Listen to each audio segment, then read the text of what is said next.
Hey, Mike, welcome to the show. As a way of getting started, give us a little feedback on yourself, a little background on yourself. Hey, Brian, thanks. I appreciate it. I've been in sales. I'm not in New York. I've been in software sales for about 13 years now. I kind of just tripped and fell into it.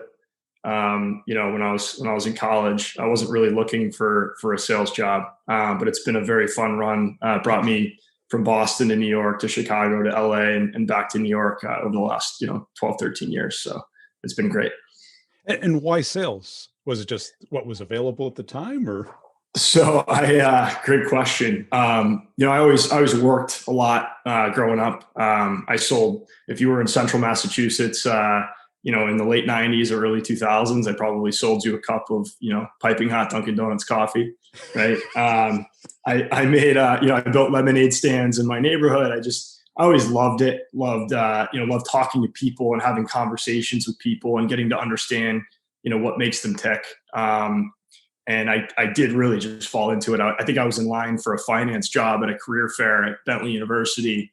And this gentleman, who's now one of my very, very good friends, Brian Scott, looked at my name tag, and it said that I played soccer and I was the captain of the team. And he pulled me out of line and was like, "I need to talk to you." And that's how I started my first round of interviews at a company called BladeLogic, which is, I'm sure a lot of those guys came from PTC and some of those places. So pretty interesting. Well, that's it. I saw Bentley, and my brother went to Bentley. Oh, no way. That's awesome. Yeah, so I knew it. It's an accounting school, isn't it? Yeah, finance and accounting. They did just launch a sales school, though. I'm seeing a lot of universities. I see mostly in Texas, but pretty exciting that they're doing that at Bentley as well. It's something that not a lot of people think about as a career. So, and I used to work for a PTC VP, so I'm familiar with the culture. How did you fit into that? So we started the inside sales team. I was just a BDR. I didn't know what a BladeLogic was, right? I think I interviewed with the CRO, John McMahon, when I was like 22 years old and had no idea how, this legend that I was interviewing with. I just didn't know.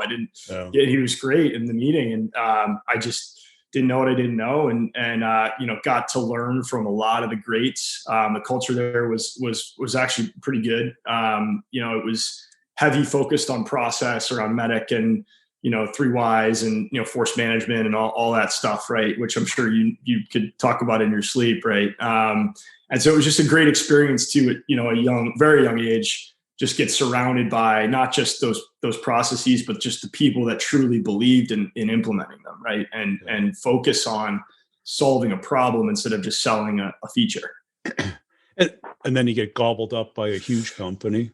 Yep, get gobbled up by a big company, the behemoth BMC software, which had this like wheel of just tons of different products and solution sets that solve all these kind of different things. And BladeLogic just was like one thing. And so just having to evolve and learn and understand new solutions and problems that we can solve. It was very, very cool and interesting. And then from there, just, moved my way up and got my shot. I got a call to move to Chicago. I'd never been to Chicago. And they were just like, "Hey, do you want to interview for a rep job in Chicago, full outside sales?" And I was like, "Sure, let's do it." And then I moved to Chicago, and the rest is history. So. What was that like? Because, I had done it.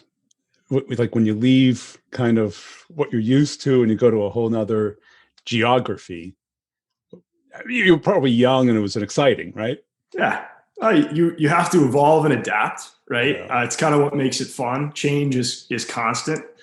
And that is really what makes not just this job, but I think life fun in general. Every 2 years I kind of look around and I've always had this just like, hey, should I, maybe move somewhere? Like, am I comfortable?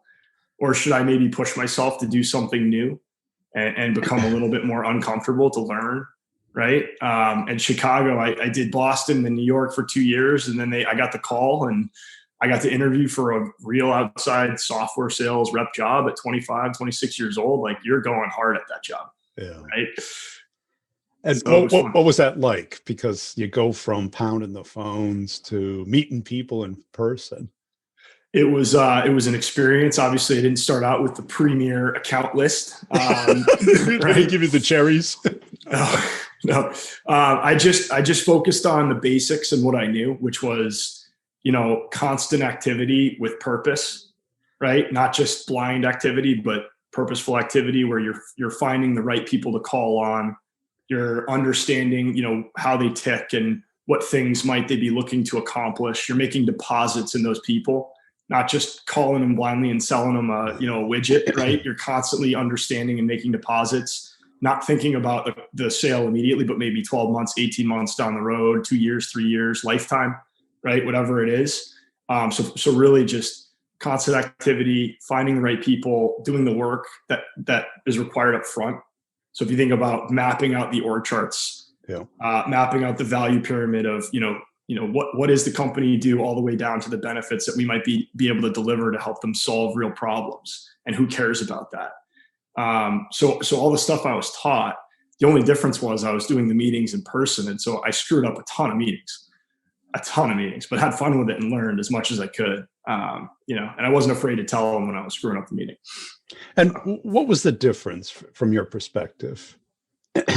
I think it's, being able to be on your feet, commanding the message was critical, right? Doing your research, on everyone that's going to be in the room, no matter how well you prepare, something's going to go wrong. Like the projector won't work, right, or the meeting room is booked and you got to do the meeting on the fly in the coffee room with no presentation. Like, how do you talk through what we do and why they should care in 5 minutes or 10 minutes when the CIO comes in and he's 20 minutes late or she's 20 minutes late and says, I only have 5 minutes. It's just a totally different world. Yeah. And people don't get that because if you're used to you doing a Zoom because it's usually pretty confined. Yep. And absolutely. Yeah. But when you're in person and they go, well, I'll introduce you to the CEO. Well, you better have something to say. Absolutely. Absolutely. That's happened to me. It's happened to me. And, when I got into leadership at App Dynamics, it happened to myself and one of our really, really talented reps. Like, we were in there with the CIO and there was a big deal going on where they were buying a company and the president of that company was there and the CEO walked into the office and the president of the company they were acquiring walked into the office. And he looked at my rep and goes, "What do you do? You guys are a great partner of ours, I hear. What do you do? Talk to me." Right. And she knocked it out of the park. It was great.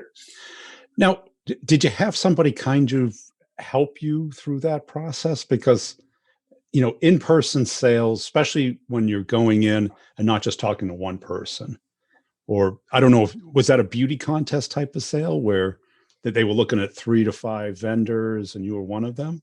Yeah, it was usually at BMC. It was us, CA, and Oracle, whoever else, right? Oracle is just the monitoring solutions, right? But yeah, we had people help a lot, right? My first line leader at the time was a gentleman by the name of Tom Schmidt, who then went on to become the CRO of App Dynamics. He was helping me in every meeting, not so much hand holding, but really just like as a catch all. If I mess up, he can help or ask a question that I might have missed. My second line leader at the time was this gentleman by the name of Dolly Reich, who's the president of Zscaler now and was the CRO of App Dynamics, and he would do meetings with me, first meetings. Right. It was just, really fun to see these guys. They didn't have to do those meetings, but they were diving in and wanting to help a young rep, an impressionable rep that could have, been flailing on his own, but instead had just all the support and great leadership. So, yeah. And which of the jobs really kind of fit you and your personality the best? So I love leadership the most. I think it's because of what I was, taught and given by, folks that I've been working with for so long. But it's just, to me, helping people and reaching back and pulling up, the next BDR, or helping the next inside salesperson go be a sales rep or an accomplished leader, whatever it is. I just really enjoy diving in and helping and seeing where I can add value to the team and the rep. Right. And does that come from like the soccer background? You think? It's possible. I think it's more, my mom, single mom growing up had to, she was wearing many different hats and had to manage myself and my older sisters, and then my nieces who moved in with us. And it was just a very busy, crazy house. And you could she did it very well and managed the house very well with empathy, and, still instilled a lot of values in her kids and her grandkids. Right. And I think that's probably where a lot of it comes from. We've always, we've all had a lot of help in troubling times, and it's just, I learned from those times the most, right? So my mom, I think, was a big impact on me. And what do you think separates, great salespeople from okay salespeople? That's a great question. I think okay salespeople will go through the motions. Yeah. So I always, in every job, especially in leadership, I've always kind of reframed and gone back to basics. Every quarter or 2 quarters, we'll like recheck ourselves and make sure we're not getting complacent and comfortable, right? I think reps that are okay are always just fine in their comfort zone. Yeah. They'll stay at the mid-level technologist selling features, and they can be successful doing that's fine, right? It's nothing wrong with that. I think the great reps are the ones that constantly are trying to learn more, constantly are trying to uncover new pains and problems to solve, are constantly thinking about what else can I be doing better? Who else can I help? And they're, driving activity with purpose all the time. Right? It's not just pipeline generation on Mondays. It's pipeline generation, every day of the week. Right. Yeah. And what I like when you said like planning out the meeting. Yeah. Right. Because you're going into like the Shark Tank essentially, right? Yes. Yes. Absolutely. Without knowing the sharks. Yeah, absolutely. Yeah. You know only what you've seen on the, on the internet, right? You don't know what they're going to come at you with at all. And I had a manager who used to have this saying, let's see how it goes. And it's like, no. We're not going to see how it goes. I didn't get up at 4 a.m. to fly here to see how it goes. Yeah. Let's play through. Who do you think cares? Where are they? What's going to drive them? What are we going to get for the next step? I had a great leader, Parma Paul, on the West, who used to help us drive question funneling per slide. So we would practice before, a first meeting or a second or whatever it was. And we would, every slide had to have a purpose and a reason. And you had to understand the why behind the slide. Otherwise, it was a waste of not just your time, but your customer or prospect's time. And by the end of it, you'd end up having like only 5 or 6 very meaningful slides. Each one you had questions to ask to drive responses that you desired because you thought you could solve a problem. Yeah. Right. And it got to that level of detail. Very impactful meetings that maybe went 30 minutes, but you really got a lot out of it, or your customer got a lot out of it. Right. Right. Because too many people think it has to be solely about personality and charm and rapport. But what creates that is what the client wants, not what you want to say. Exactly. And you get that deck from marketing, every January, right? It's like the 97 slides of gold. Right? Yes. Well, and then you run the risk of is you show up and throw up the deck, and you think you had a great meeting. And you could leave that meeting, and the customer could leave that meeting and forget about you the second they walk out the door. And here you are thinking, I'm going to put in my Clary or in Salesforce. I got an opportunity. And then 2 weeks go by, 3 weeks go by, 4 weeks go by. You don't hear back from anyone. And now you just have this comfort VO out there, comfort pipeline that you're thinking you're looking at. It's great. Everything's great. It's not real. Right. And if you trim it down to the handful of points and you see what resonates, and then you hold on to that and you make the rest of the meeting about that when they're suggesting next steps. Yep, exactly. Instead of you going away, hey, I'll follow up in 2 weeks. And yes. It's crickets. It's them saying, wow, they actually care enough to understand my pain and my problem. They put themselves in my seat, and they delivered a custom presentation tied to the pain and problem that they've researched. I think I could use whatever they're selling potentially, but B, maybe I want to do business with these people. Because if they put this kind of effort into just a 30-minute or an hour meeting, like what are they going to do throughout not just the sales cycle, but once the real selling happens or the real relationship happens after I buy, right? Like, how do they support me after I buy? Now, when you got into leadership, what did you look for in a rep?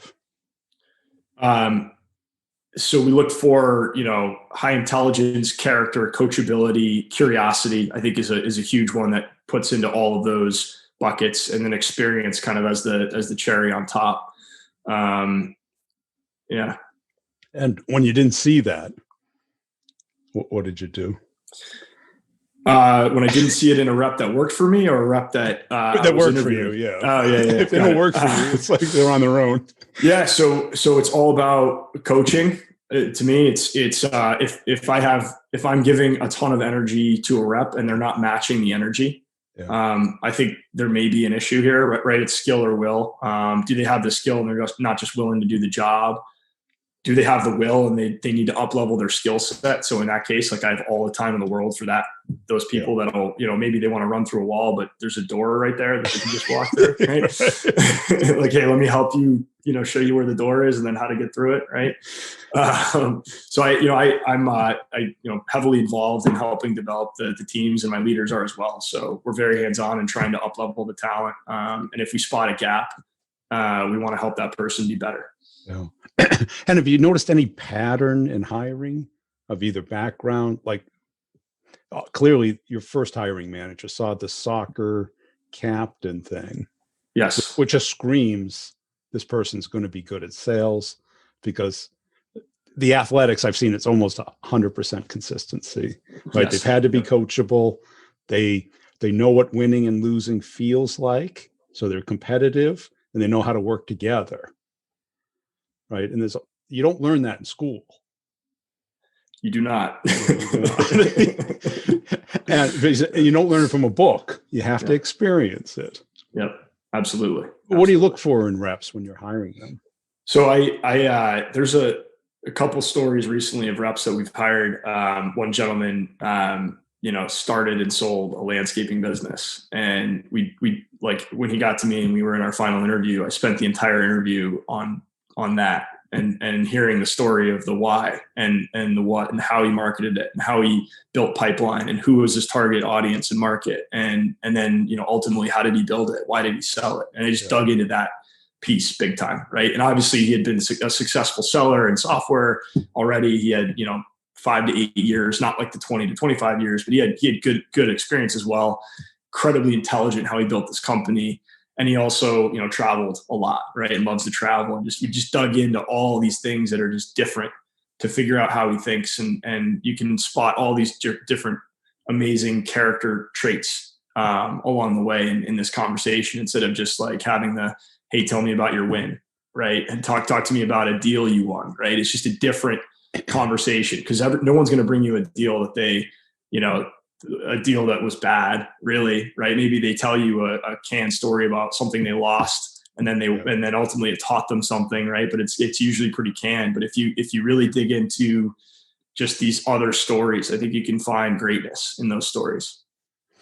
And what I've typically seen is you've got a lot of great brand names here. Have you looked for people with non-brand names?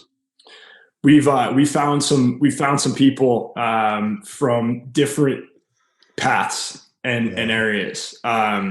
So we just hired a woman from ADP, which is just a complete different world. But if you're successful there, it's selling, and it's just such a grind from what I hear, right? And she's incredible, and we think she's going to be on stage one day, right? I've hired people from earlier on in their careers when they're doing like monthly sales, selling ad software. Yep. And then I actually tapped into their network, and we hired, 3 or 4 of that profile, because it was such just like a crazy, they could close a deal on the phone, right? Like they could close $1,000 deal over the phone. Yeah. And that's just such a different world. I've never been in that world before. And a hustle mentality was very present, and they were so hungry. Right. Because they had to make the calls, had to do the research, had to do all that stuff. And so just a couple different profiles that we've hired from. Sure.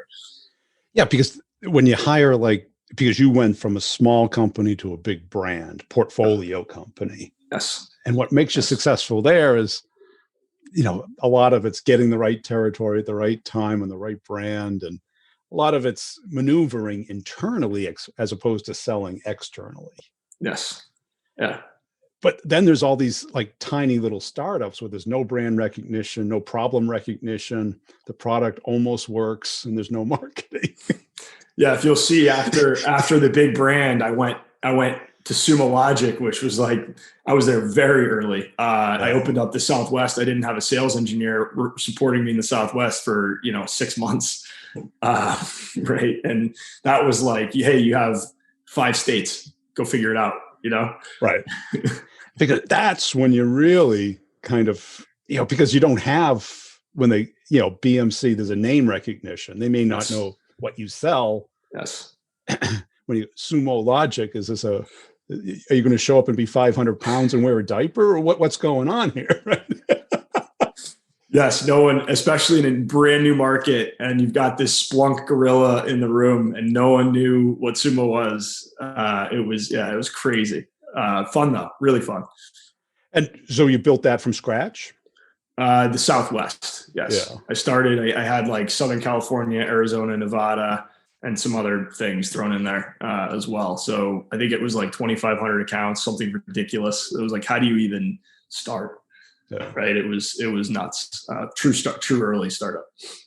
And what advice do you have for people going through a career? Because you've had a very progressive career without any restarts. Right?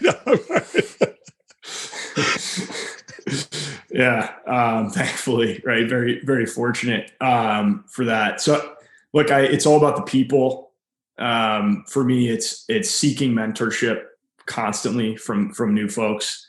You had me on this podcast here, right?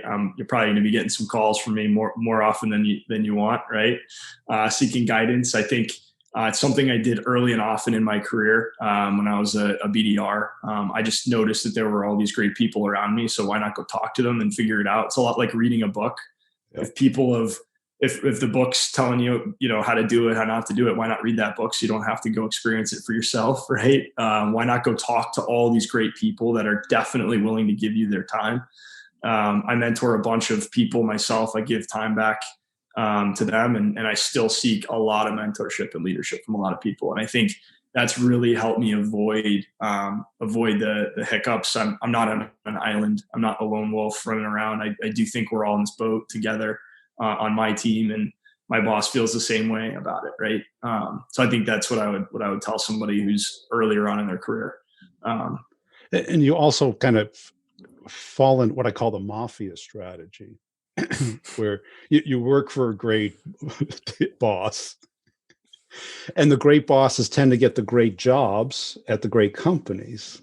And what do they want? They want to bring the team that they know, trust, and can execute with them. Yes. This is my third company with several individuals at this company, and I did the Sumo Logic move was a different branch from the same group. Mark Musselman was the senior vice president at Sumo, and he was off the BladeLogic branch as well. So it's just, I got very, very lucky and fortunate that the tree I landed on was BladeLogic, to go meet all of these great people and learn from them. And the power of that is the relationship is already established. Yes. So you don't have does the manager know what he's doing? And does this rep know what he's doing? And does this leader know what they're doing? That's all taken care of. Yes, it is. It's cool, but to get there, you had to really, really perform. And I screwed up in my career because I knew those guys. And we went to the same beach house, and they offered me this job, and it's like, and I just kept seeing the same pod going from one company to another, cooking the comp plan and the equity at each one of them. Right. And I was kind of more the lone wolf going, I know what I'm doing. I can figure out the winners and the losers, and you can't. Right. Because picking the winners is a big part of the career. Yes. Yeah, absolutely. Right. Because if you pick the wrong person in the beauty contest, you're like attached to them. It just doesn't work. Yeah. Right. Yeah, absolutely. And when can you tell if somebody's worth mentoring or just whining? It's a good question. I've seen, both, of course. I think it's their persistence, and then just how they ask the questions and what questions they're asking. So are they calling me to complain about like a comp plan issue constantly, or something?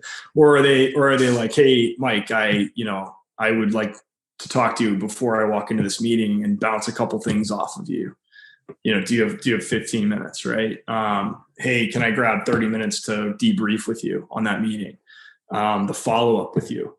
They have a meeting with you, a new business meeting with a customer or an internal meeting. They document a couple great things or things they want to work on, and they send you a follow-up note and ask you for time.